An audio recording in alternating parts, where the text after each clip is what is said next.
Hello students, in our previous session we have studied about the general introduction about the double fertilization. Today we will study about the some special points which are associated with double fertilization जो आपको बहुत अच्छे से ध्यान में रखकर चलना है.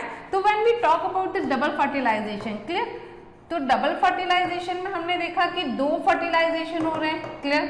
उस दो फर्टिलाइजेशन के अंदर जो सबसे फर्स्ट पॉइंट था उसको हमने देखा था which is known as syngamy, और सिनगैमी को हमने जनरेटिव फर्टिलाइजेशन भी कंसीडर किया था. वेर इज जो सेकंड हमारे पास में था that was known as triple fusion, और ट्रिपल फ्यूजन में हमने देखा था there is a formation of primary endosperm nucleus. Clear? ये फॉर्म हुआ था. और जो सिनगैमी है उसके अंदर फॉर्मेशन हुआ था जाइगोट का. क्लियर? जाइगोट जिसकी प्लॉइडी 2n है और प्राइमरी एंडोस्पर्म न्यूक्लियस जिसकी प्लॉइडी 3n है. क्लियर? ये हमने एक general introduction about double fertilisation complete कर दिया है. Clear? Double fertilisation as we know it is a characteristic feature of angiosperm plant को हमने पढ़ लिया है. क्लियर? एंजियोस्पर्म के अंदर double fertilisation is very commonly observe, but still यहाँ पर आपको तीन फैमिलीज को याद रखना है क्योंकि उन तीन फैमिलीज के अंदर डबल फर्टिलाइजेशन एब्सेंट है. तो इट्स वेरी इंपॉर्टेंट, उसको आप बहुत अच्छे से यहाँ पर ध्यान में रखेंगे. एंड दैट वन इज, उसमें जो फर्स्ट फैमिली है that is Podostemaceae family. Clear? Second number पे आपकी जो फैमिली आएगी वो है ट्रैपेसी फैमिली जिसमें ट्रापा आता है, और जो थर्ड फैमिली है that is orchidaceae family. Clear? जिसमें ऑर्किड्स इन्वॉल्व होते हैं. तो ये तीन ऐसी फैमिलीज है एंजियोस्पर्म की जिसके अंदर ट्रिपल फ्यूजन नहीं होता, इन द सेंस कि डबल फर्टिलाइजेशन यहाँ पर नहीं होता, और due to absent of triple fusion यहाँ पर एंजियोस्पर्म का फॉर्मेशन नहीं होता है. क्लियर हुआ ये पॉइंट? ये हमने कंप्लीट किया. So when we see this diagram, इस डायग्राम में फर्स्ट हमको देखते हैं कि जो पॉलिन ट्यूब है it enters into embryo sac, it's moving towards embryo sac, और इसके पास टू हैप्लॉइड सेल्स प्रेजेंट है. The one is generative cell and the second one is tube cell. Clear? ये जनरेटिव सेल फ्यूचर में हमें पता है कि divides into two male gametes का फॉर्मेशन करती है which is haploid in nature. So we can see two haploid sperm cells are produced. Then after, when this pollen tube enters into embryo sac, the sperm cells, they enter into the cytoplasm of synergids. When these two male gametes enters into an embryo sac, one male gamete, then it fuses with egg cell to form diploid zygote. Clear? The zygote, which is considered as the first cell of sporophytic generation. Clear? So very important line. And then second male gamete fuses with polar nuclei and then it forms आपका endosperm. So this is the considered as the first cell of 3n endosperm generation.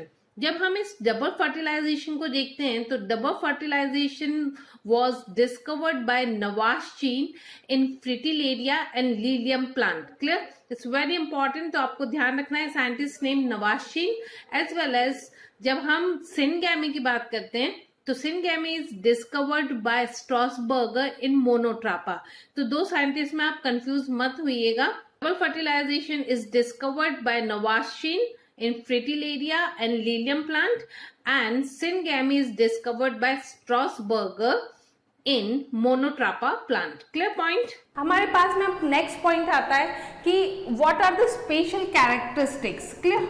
When we talk about the special characters regarding double fertilisation, तो हमारे पास में कुछ points आते हैं जिसको ध्यान रखना है कि जैसे डबल फर्टिलाइजेशन कंप्लीट हो जाता है आपको ये ध्यान रखना है कि जो सबसे फर्स्ट पॉइंट जो होते हैं ऑब्ट्यूरेटर्स जो होते हैं, ऑब्ट्यूरेटर्स जिनको हमने पढ़ा है कि these are the projections of यूनिकल, बेस ऑफ यूनिकल के प्रोजेक्शंस हैं या फिर ये प्लासेंटा के प्रोजेक्शंस हैं जिनका काम जो है वो पॉलिन ट्यूब को गाइड करना है. ये ऑब्ट्यूरेटर्स आफ्टर डबल फर्टिलाइजेशन, क्लियर, ये श्रिंक्स हो जाते हैं और श्रिंक होने के साथ साथ में भी टाइम बिंग या डिसअपियर हो जाएंगे. आपको बहुत अच्छे से ध्यान रखना है ऑब्ट्यूरेटर, ये आपको अब ओवरीज के अंदर दिखाई नहीं देंगे. नेक्स्ट पॉइंट आता है कि जब हम डबल फर्टिलाइजेशन की बात करते हैं तो यहाँ पर टोटल 5 न्यूक्लियाई पार्टिसिपेट करते हैं. क्लियर। अगर हमें 5 न्यूक्लियाई का कंपोजिशन देखना हो तो हमारे पास में आते सबसे पहले तो यहाँ पर 2 मेल गैमेट्स पार्टिसिपेट करते, एक मेल गैमेट एग सेल के साथ फ्यूज होता है, दूसरा मेल गैमेट सेकेंडरी न्यूक्लियस के साथ फ्यूज होता है। तो दो मेल गैमेट्स हो गए, क्लियर। उसके साथ में 2 आपके पास में आ गए पोलर न्यूक्लियाई, एंड देन आपके पास में जो एक न्यूक्लियस है वो है एग सेल का। तो इस तरह से आपके पास में पूरे डबल फर्टिलाइजेशन में 5 न्यूक्लियस यहाँ पर पार्टिसिपेट करते हैं, क्लियर। डबल फर्टिलाइजेशन का एक जो सबसे बड़ा सिग्निफिकेंस है दैट इज एंडोस्पर्म फॉर्मेशन। अगर एंडोस्पर्म फॉर्मेशन नहीं होता है, सपोज कि एंडोस्पर्म का फॉर्मेशन नहीं हो पाता है तो उसकी वजह से जो सीड्स फॉर्म होते हैं वो सीड्स वायबल नहीं होते। ये ध्यान रखना, ऑर्किड्स के जो सीड्स हैं वो वायबल नहीं हैं, क्योंकि अभी हमने पढ़ा कि ऑर्किडेसी फैमिली के अंदर डबल फर्टिलाइजेशन एब्सेंट है, यानी उसमें एंडोस्पर्म का फॉर्मेशन नहीं होता। तो इसी वजह से आपको ध्यान रखना है कि डबल फर्टिलाइजेशन एंश्योर करता है कि एंडोस्पर्म का फॉर्मेशन हो, और अगर एंडोस्पर्म का फॉर्मेशन नहीं होता है तो वायबल सीड्स प्रोड्यूस नहीं होते हैं, क्लियर। ये एक इंपॉर्टेंट पॉइंट है। 3 फैमिलीज को हमने यहाँ पर कंप्लीट कर दिया, ऑब्टूरेटस एब्सेंट है।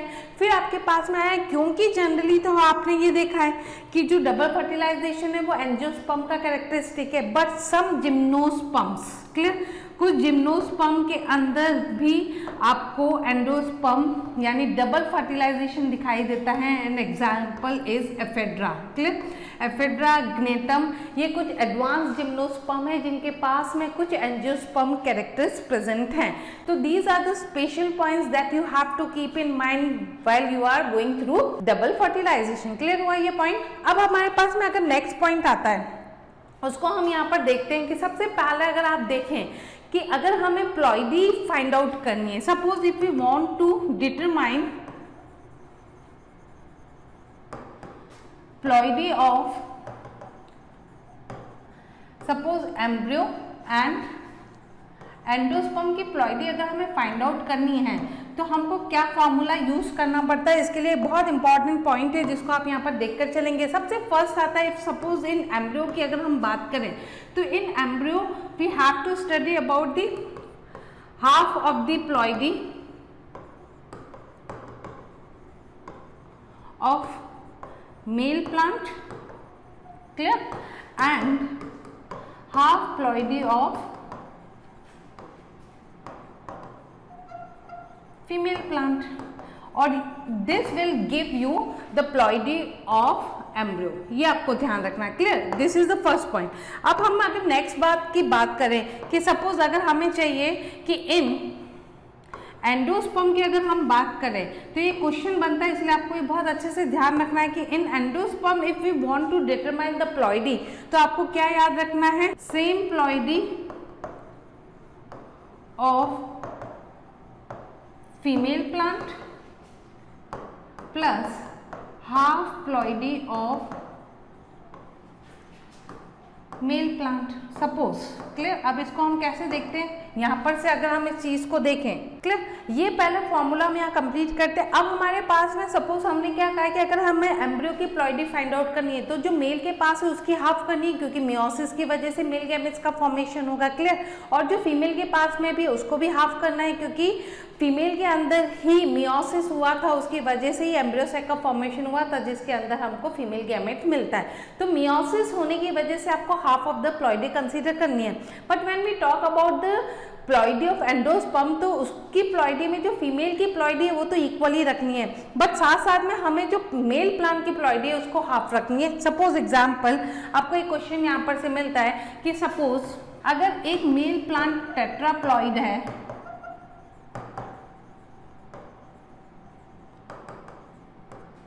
एंड फीमेल प्लांट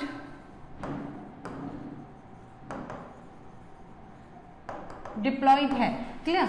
अगर ये सिचुएशन आपके पास में आई है and they want to ask you कि आपको एम्ब्रियो की प्लॉइडी फाइंड आउट करनी है एंड एंडोस्पर्म की प्लॉइडी को फाइंड आउट करना है, तो आपको क्या देखने को मिलेगा, हमने अभी फॉर्मूला पढ़ा था half ploidy of male plant and half ploidy of female plant. तो यहाँ पर मेल प्लांट की प्लॉइडी कितनी है, 4n है, तो हाफ कितनी हो जाएगी 2n और प्लस फीमेल की भी हाफ प्लॉइडी यानी 2n है तो कितनी हो जाएगी 1n। तो यानी कैलकुलेशन के अगर हम अंदर देखेंगे तो जो एम्ब्रियो बनेगा वो ट्रिप्लॉइड होगा, क्लियर, उसकी प्लॉइडी लेवल 3n होगा। But when we talk about endosperm, तो आपके पास में जब एंडोस्पर्म वाला पॉइंट आता है तो आपने देखा था कि जो फीमेल की प्लॉइडी है वो तो इक्वल ही रहेगी, यानी 2n तो रहेगा ही फीमेल का, और प्लस जो मेल का 4n है उसका हाफ हो जाएगा, यानी आपके पास में आएगा 2n, तो it will give you 4n। तो एंडोस्पर्म की प्लॉइडी होगी 4n लेकिन एम्ब्रियो की प्लॉइडी होगी 3n। ये बहुत इंपॉर्टेंट क्वेश्चन है जो बेसिकली पूछा जाता है, जैसे कि किसी प्लांट की रूट सेल में 40 क्रोमोसोम्स है, क्लियर, और तो उसमें एंडोस्पर्म में कितने न्यूक्लियस होंगे ये फाइंड आउट करने को कहा जाता है। तो सपोज अगर हम यहाँ से ये क्वेश्चन लेना चाहे कि 40 क्रोमोसोम है तो 40 क्रोमोसोम को आप कैसे स्टडी करेंगे। फॉर एग्जाम्पल आपके पास में है, क्योंकि रूट सेल एक डिप्लॉइड है तो उसके पास में कितने क्रोमोसोम है 40, तो n की वैल्यू आप निकालेंगे तो n की वैल्यू यू विल गेट आपके पास में 20 आ गई, क्लियर। और जो हमने पढ़ा है कि जो एंडोस्पर्म होता है वो ट्रिप्लॉइड होता है, तो n 20 है तो आपको क्या करना है n की वैल्यू को यहाँ पर प्लेस करना है and then you will get 60। तो एक एंडोस्पर्म के पास में, एंडोस्पर्म सेल के पास में कितने क्रोमोसोम्स होंगे 60 क्रोमोसोम्स होंगे। तो this type of question generally you will found in different types of practice questions में आपको ये मिलेगा। तो प्लॉइडी के ऊपर बिल्कुल भी कंफ्यूज मत होइएगा, क्लियर हुआ ये पॉइंट। तो आपको प्लॉइडी फाइंड आउट करनी आनी चाहिए कि एम्ब्रियो में कितनी प्लॉइडी होगी और एज वेल एज एंडोस्पर्म में कितनी प्लॉइडी ऑब्जर्व होगी, क्लियर हुआ ये पॉइंट। नेक्स्ट अगर हम इस पॉइंट को आगे चल के देखते हैं तो कुछ स्पेशल पॉइंट्स हमारे पास में यहाँ पर आते हैं। उसमें सबसे फर्स्ट आता है heterofertilisation, clear. When we talk about the heterofertilisation in the sense, इस वर्ड को समझना बहुत इंपॉर्टेंट टर्म है ये हेटेरोफर्टिलाइजेशन। इस हेटेरोफर्टिलाइजेशन में बेसिकली हो क्या रहा है कि दो पॉलन ट्यूब एक ही एम्ब्रियो सैक में एंटर करती है, clear. 2 pollen tubes are entering into 1 embryo sac. उसके अंदर जो 1 male gamete, clear, 2 pollen tubes enter हो रहे हैं, क्लियर। सो हम यहाँ पर ये पॉइंट याद लिख लेते हैं कि 2 pollen tube enters into 1 embryo sac. So जो 1 male gamete, clear, of 1 pollen tube is fuses with egg cell, clear, ये तो हो गया फर्स्ट पॉइंट।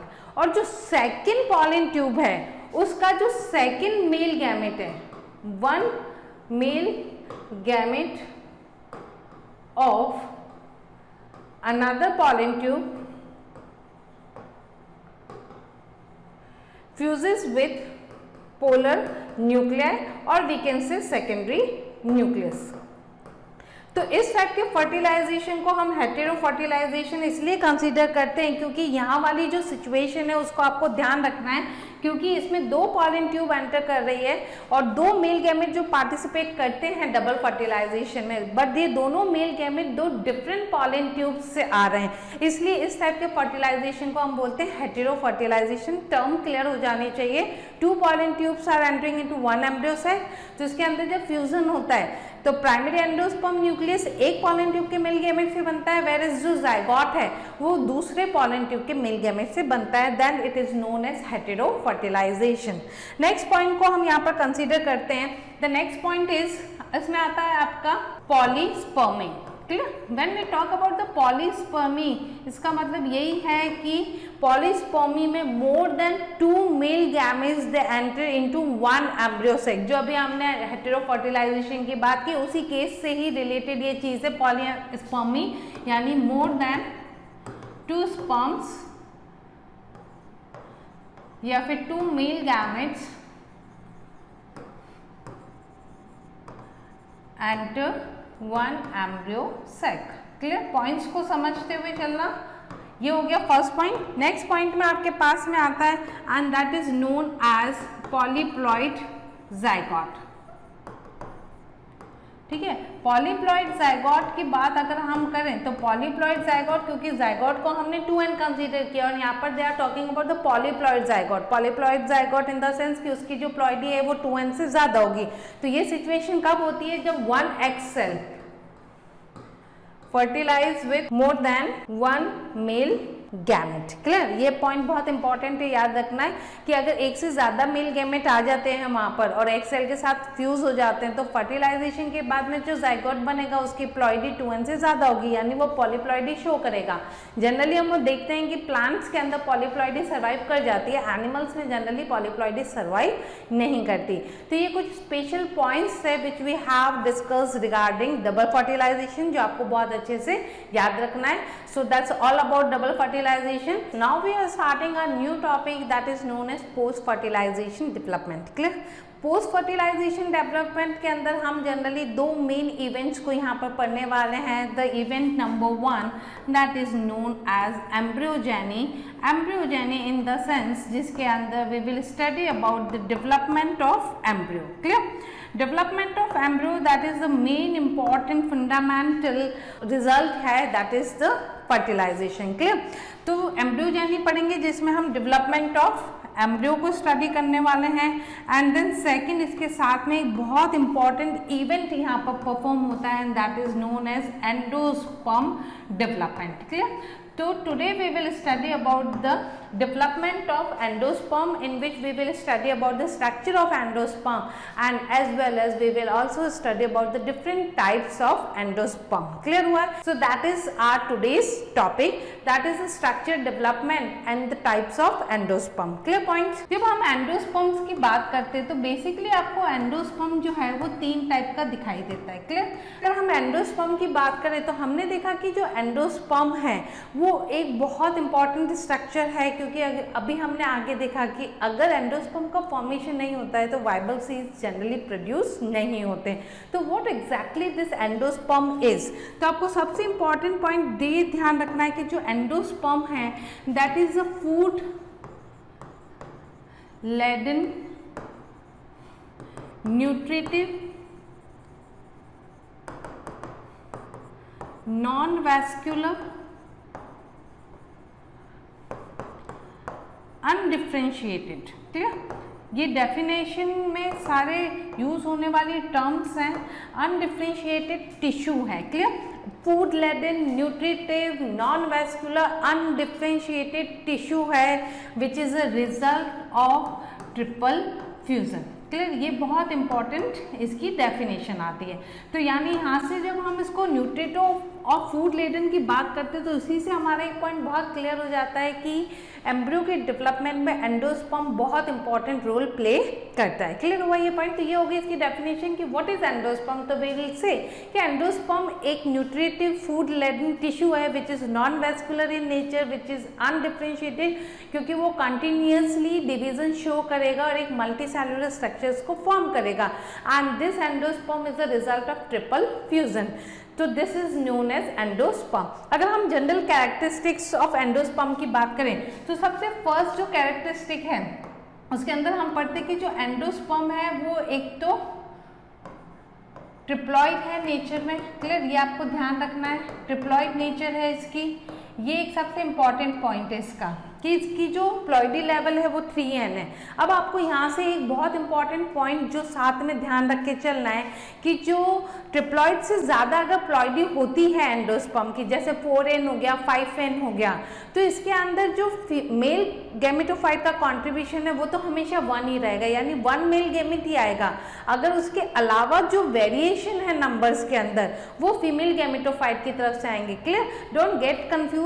यहाँ पर जब हम बात करते हैं कि जो पोलर न्यूक्लियर है या secondary nucleus which is 2n in nature, उसके साथ में एक 1 मेल गैमेट फ्यूज होता है, उसकी वजह से आपको ट्रिप्लॉइड स्ट्रक्चर मिलता है। लेकिन सपोज अगर एंडोस्पर्म पेंटाप्लॉइड है या हेक्साप्लॉइड है या टेट्राप्लॉइड है तो यहाँ पर जो न्यूक्लियाई के नंबर में वेरिएशन है ना वो that is because of female gametophyte. Male gametophyte का जो न्यूक्लियस का कंट्रीब्यूशन है ना वो तो हमेशा कांस्टेंट ही रहता है एंड दैट इज ऑलवेज 1। यानी अगर फॉर एग्जांपल अगर ये 3n की जगह 4n हो गया एंडोस्पर्म तो मेल का कंट्रीब्यूशन तो 1 ही रहेगा और बाकी जो 3 है 3n उसका कंट्रीब्यूशन किसकी तरफ से आएगा, वो फीमेल गैमेटोफाइट की तरफ से ही आएगा। यानी जो फीमेल गैमेटोफाइट का कंट्रीब्यूशन है वो वेराई करेगा बट मेल गैमेटोफाइट का कंट्रीब्यूशन हमेशा कांस्टेंट रहेगा and that is always 1। Clear, constant value है, इसलिए इसको बहुत अच्छे से आप ध्यान रखिएगा। तो ये ट्रिप्लॉइड है नेचर में, आपको ये ध्यान रखना है। क्लियर हुआ? सेकंड इंपॉर्टेंट पॉइंट आपको ये आता है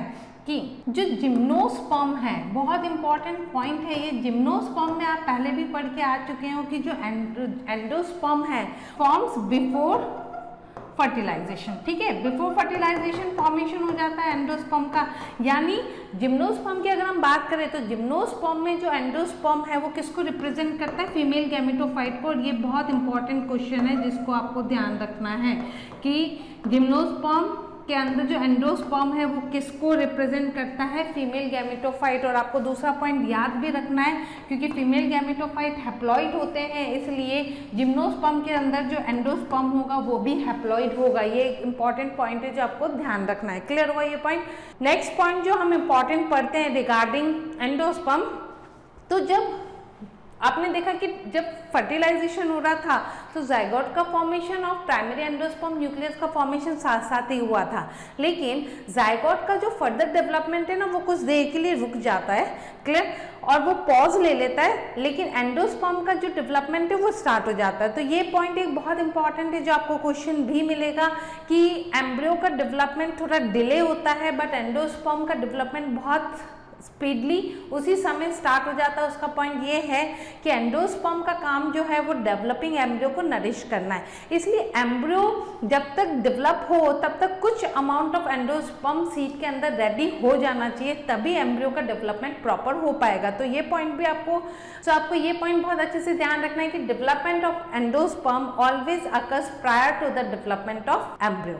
Clear? So that developing embryo will get proper nourishment from the endosperm. Clear हुआ ये पॉइंट? तो ये हमने लिख लिया general introduction about the endosperm, हमने यहाँ पर ले लिया। ट्रिप्लॉइड है नेचर के अंदर। जिम्नोस्पर्म के अंदर it represent female gametophyte because it forms before fertilization, that's why it is haploid in nature. ये एंडोस्पर्म है और हमेशा एंडोस्पर्म का जो डेवलपमेंट है वो एम्ब्रियो डेवलपमेंट से थोड़ा सा पहले ही हो जाएगा ताकि प्रॉपर नरिशमेंट एम्ब्रियो को मिल सके। फिर हमने लास्ट में पढ़ा कि बहुत ज़रूरी है एंडोस्पर्म का बनना, अदरवाइज जो सीड्स हैं वो वायबल नहीं होंगे। ये पॉइंट हम आगे पढ़ के आ चुके हैं। क्लियर? नेक्स्ट हम स्टार्ट करते हैं। जब हम टाइप्स ऑफ एंडोस्पर्म की बात करते हैं तो उसमें आपके पास में 3 टाइप्स ऑफ एंडोस्पर्म्स यहाँ पर इंक्लूड होते हैं। तो first type of endosperm is, आप फर्स्ट देखेंगे and that is known as free nuclear endosperm. Next number पे आता है आपका cellular endosperm and third number पे आता है that is helobial endosperm. Clear? इनको वन बाय वन हम स्टडी कर लेते हैं। तो आपको सबसे पहले ये ध्यान रखना है कि जब हम टाइप्स ऑफ एंडोस्पर्म की बात करते हैं तो we have 3 types of endosperm, free nuclear endosperm, cellular endosperm and helobial endosperm. Clear? When we talk about the first, हम लेते हैं यहाँ पर हमारा फ्री न्यूक्लियर एंडोस्पर्म। तो जब हम फ्री न्यूक्लियर एंडोस्पर्म की बात करते हैं तो आपको आपको नाम से ही पता चल रहा है कि फ्री न्यूक्लियर होगा। इसमें जो सबसे फर्स्ट प्राइमरी एंडोस्पर्म न्यूक्लियस होगा वो डिवाइड होगा and then it redivides, continuous redivide होता जाएगा, जिसकी वजह से आपको large number of free nuclei का फॉर्मेशन होगा। तो आपको यहाँ पर से ये पॉइंट ध्यान रखना है कि जो प्राइमरी एंडोस्पर्म न्यूक्लियस है इट डिवाइड्स एंड इट रीडिवाइड्स और बहुत सारे लार्ज नंबर के अंदर फ्री न्यूक्लियाई का फॉर्मेशन करेगा। अब ये जो फ्री न्यूक्लियाई है अगर हम डायग्राम में देखें तो ये इस तरह से आपका एंडोस्पर्म, ये एम्ब्रियो सैक है जो फ्यूचर के अंदर जैसे आपने ओव्यूल की स्टडी करते हैं कि ovule develops into seed after fertilization. तो जो प्राइमरी एंडोस्पर्म न्यूक्लियस है एम्ब्रियो सैक के अंदर वो कंटिन्यूस डिवाइड होगा और डिवाइड होने के बाद में वो जो न्यूक्लियस लार्ज नंबर के जो फ्री न्यूक्लियाई बनाए गए ये सारे न्यूक्लियाई जो हैं धीरे धीरे कहाँ अरेंज हो जाएंगे, पेरीफेरी पे अरेंज होना स्टार्ट हो जाएंगे। तो once they start on periphery उसकी वजह से बीच में एक सेंट्रल वैक्यूल का फॉर्मेशन होगा। ये ध्यान रखना बहुत इंपॉर्टेंट पॉइंट है। सबसे पहले लार्ज नंबर ऑफ फ्री जो है वो न्यूक्लियस का फॉर्मेशन हो जाता है। तो ये जो फ्री न्यूक्लियाई है ये अपने आप को असाइन करेंगे एट दी पेरीफेरी, पेरीफेरी पे अपने आप को अरेंज करने की वजह से एक सेंट्रल वैक्यूल का फॉर्मेशन होगा एंड देन आफ्टर क्लियर। अब हम डायग्राम को अगर देखें तो इस तरह से फिर फर्दर और डिवीजन होने लग जाएंगे and you will gate numbers of free nuclear यहाँ पर आपको दिखाई देंगे। अब एक पॉइंट के ऊपर आपको जो है डायग्राम के अंदर यहाँ पर आपको एम्ब्रियो दिखाई देगा, क्लियर। वो एम्ब्रियो अपनी जगह पे रहेगा, clear. What will say zygote जो एम्ब्रियोनिक पॉइंट है वो अपनी जगह पे रहेगा, जो माइक्रोपाइलर एंड पे रहेगा, और बाकी ये जो न्यूक्लियस है ये कंटिन्यूस डिवाइड होंगे और यहाँ पर आपको बहुत लार्ज नंबर के अंदर फिर न्यूक्लियस का फॉर्मेशन होता हुआ दिखाई देगा। एंड विद टाइम बीइंग इनके अंदर फिर सेल वॉल का फॉर्मेशन होगा। तो जो सेल वॉल का फॉर्मेशन होगा वो सेल वॉल का फॉर्मेशन सेंट्रीपिटल होगा, ये आपको ध्यान रखना है, यानी टुवर्ड्स सेंटर होगा फ्रॉम पेरिफेरी। तो सेंट्रीपिटल सेल वॉल का फॉर्मेशन होगा and then after it becomes, अगर हम डायग्राम में देखें तो डायग्राम में आपको पता चलेगा कि इस तरह से फिर इसका यहाँ पर जो बहुत सारे न्यूक्लियस का फॉर्मेशन हुआ था एंड देन उसमें बहुत सारी सेल्स का फॉर्मेशन हो जाएगा। अब ये जो होगा इस तरह से फिर ये एक मल्टी सेल्यूलर एंडोस्पर्म का फॉर्मेशन हो जाएगा, क्लियर। ये आपको ध्यान रखना है इस तरह से। तो मल्टी सेल्यूलर फिर एंडोस्पर्म फॉर्म हो जाएगा। तो this multi cellular endosperm is a result of cell wall formation. ये जो टाइप का एंडोस्पर्म है ये बहुत कॉमन टाइप का एंडोस्पर्म है जो आपको मेजोरिटी के अंदर प्लांट्स के अंदर देखने को मिलता है। नियर अबाउट जो 60% प्लांट फैमिलीज हैं एंजियोस्पर्म्स के, उनके अंदर आपको फ्री न्यूक्लियर सेल डिवीजन ही देखने को मिलता है, क्लियर। ये आपको पॉइंट ध्यान रखना है यहाँ पर कि पहले तो बहुत ज़्यादा नंबर्स में, लार्ज नंबर्स के अंदर न्यूक्लियर का फॉर्मेशन होगा और ये न्यूक्लियर फिर धीरे धीरे पेरिफेरी पे अरेंज हो जाएगी, सेंट्रल वैक्यूल का फॉर्मेशन बनेगा।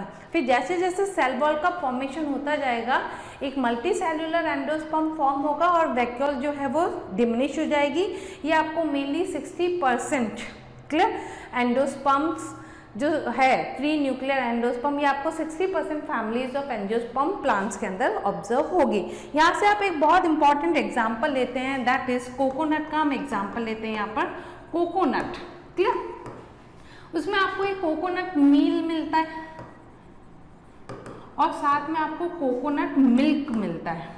तो आपको इन दोनों के बीच में डिफरेंस क्लियर है, उसको हम एक बार वापस यहाँ पर से थोड़ा सा रिकॉल कर देते हैं जो हमने लास्ट ईयर में पढ़ा है कि जो कोकोनट मील है वो एक मल्टी सेल्यूलर एंडोस्पर्म है, clear, which is a result of cell wall formation. Whereas जो कोकोनट मिल्क है, ये कोकोनट मिल्क आपका फ्री न्यूक्लियर एंडोस्पर्म है। अब ये जो कोकोनट मिल्क है जिसमें आपको लार्ज नंबर के अंदर जो न्यूक्लियस है वो फ्लोटिंग स्टेज में दिखाई देते हैं, इसलिए इसको कई बार बुक के अंदर आपको लिक्विड सिंसाइटियम भी ऑब्जर्व, आपको ये टर्म देखने को मिलेगी, लिक्विड सिंसाइटियम, क्लियर। तो ये जो फ्री न्यूक्लियर एंडोस्पर्म वाला जो कोकोनट मिल्क है जनरली ये बहुत हाईली न्यूट्रिशियस कंसीडर होता है क्योंकि इसके अंदर बहुत लार्ज अमाउंट में आपको प्रोटीन्स हैं, मिनरल्स हैं, विटामिन्स, शुगर, ये सारी चीज़ें आपको इसके अंदर दिखाई देती है।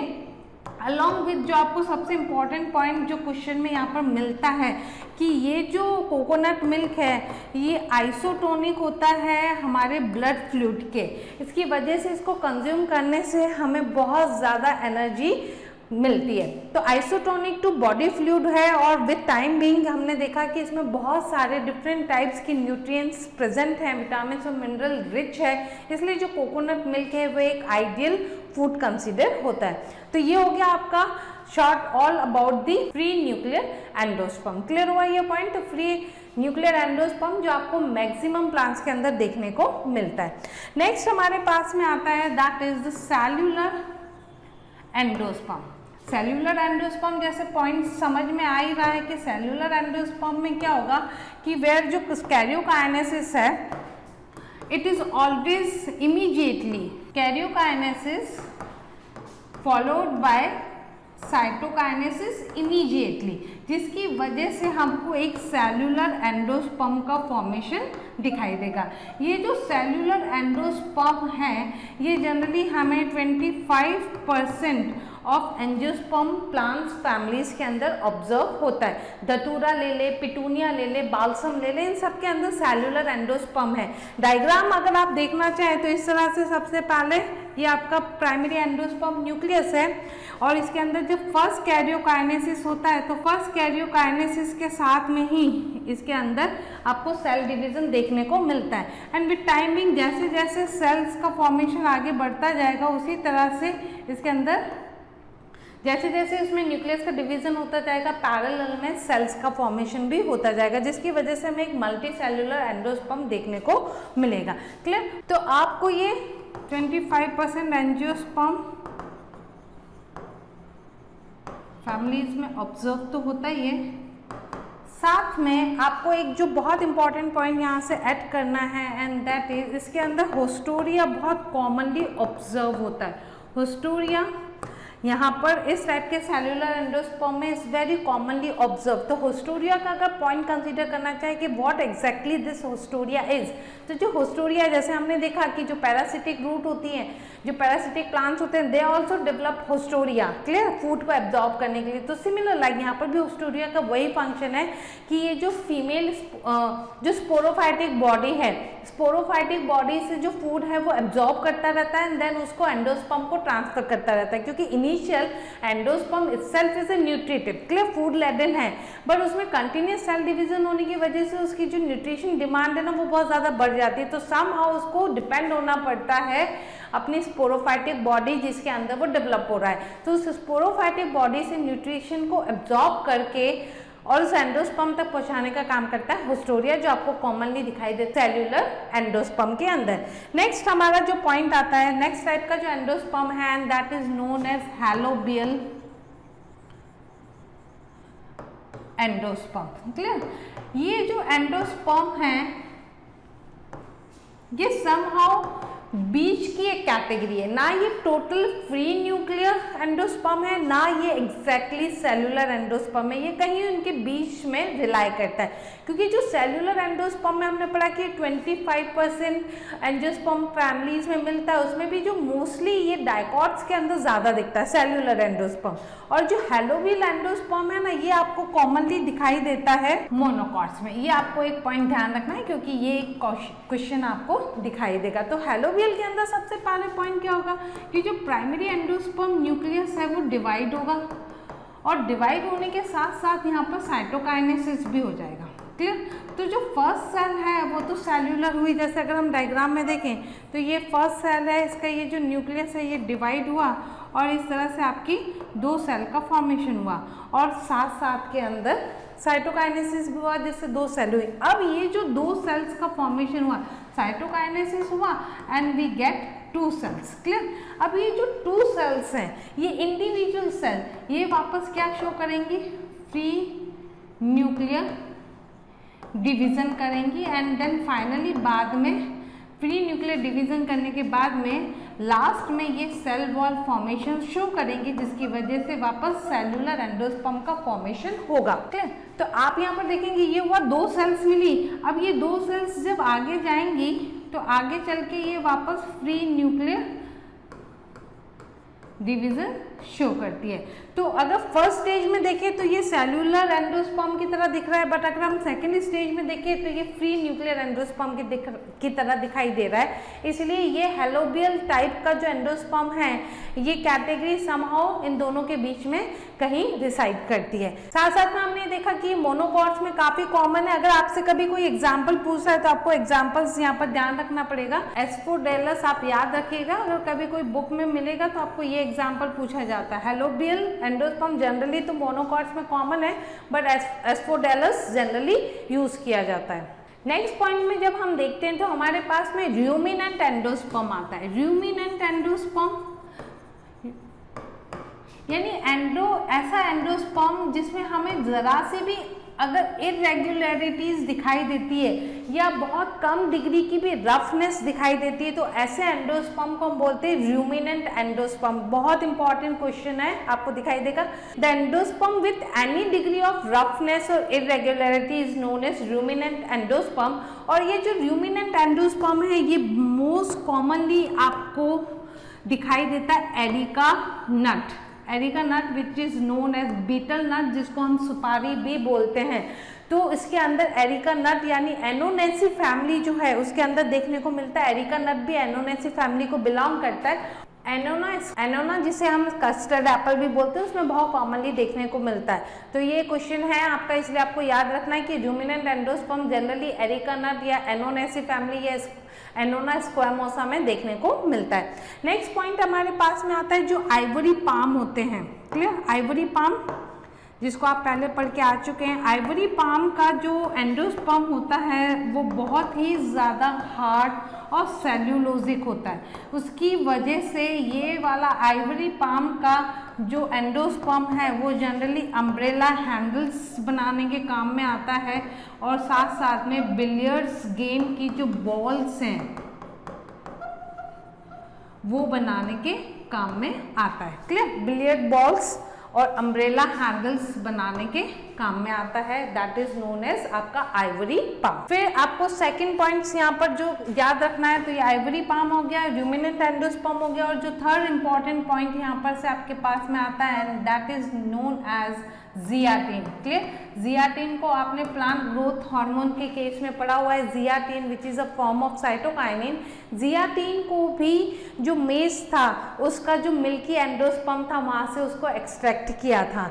तो आपको ये भी पॉइंट ध्यान रखना है कि एंडोस्पर्म जो है मेज एंडोस्पर्म वहाँ से जियाटिन को एक्सट्रैक्ट किया गया था। तो these are the some special points which you have to remember. Next आता है आपका topic that is called xenia. जब हम जीनिया की बात करते हैं तो ये बहुत इंपॉर्टेंट टर्म है जीनिया, जिसके अंदर हम पढ़ते हैं effect of pollen grain on visible characters of endosperm. बहुत इंपॉर्टेंट टर्म है, डेफिनेशन है जिसको आपको ध्यान रखना है कि व्हाट इज एग्जैक्टली जीनिया। तो that is the effect of pollen grain on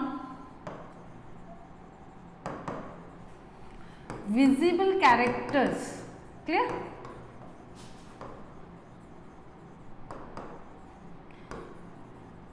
off endosperm is known as xenia. Clear, इसको सबसे पहले स्टडी किया था फॉक ने, और जिस प्लांट में स्टडी किया था दैट वाज मेज। तो आपको यहाँ से एक पॉइंट देखना है कि इन्होंने जब एक येलो एंडोस्पर्म वाले मेल मेज को, येलो एंडोस्पर्म वाले मेल मेज को जब उन्होंने क्रॉस करवाया वाइट एंडोस्पर्म वाली फीमेल मेज से, तो उनको नेक्स्ट प्रोजेनी के अंदर सारे के सारे जो इंडिविजुअल मिले वो सब के सब येलो एंडोस्पर्म वाले थे। यानी उन्होंने इस बात को प्रूव किया मेल जो प्लांट है वो अपने गैमेट्स को किसके थ्रू ट्रांसफर करवाता है, पॉलन ग्रेन्स की हेल्प से। तो पॉलन ग्रेन का इफेक्ट जब एंडोस्पर्म पे दिखाई देता है तो उस इफेक्ट को हम बोलते हैं जीनिया। ये फर्स्ट टर्म आई है। सेकेंड टर्म को जब हम यहाँ पर देखते हैं तो second term is known as मेटाजीनिया।